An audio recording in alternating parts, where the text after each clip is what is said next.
Hi guys, Chris and Gigi here with Super Savvy Travelers. Hey, does this look familiar to you?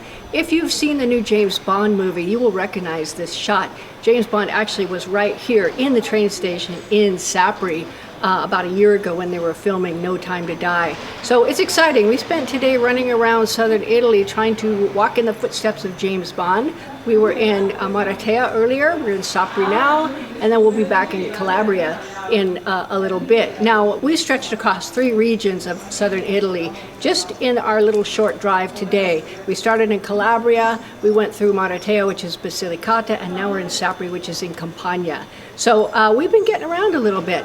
Anyway, definitely go see the new James Bond movie. It's going to be great. There's a lot of footage in Maratea, in Sapri, and in Matera. Tons of southern Italy all over that film. So go check it out so you can see southern Italy and then come on down and visit us.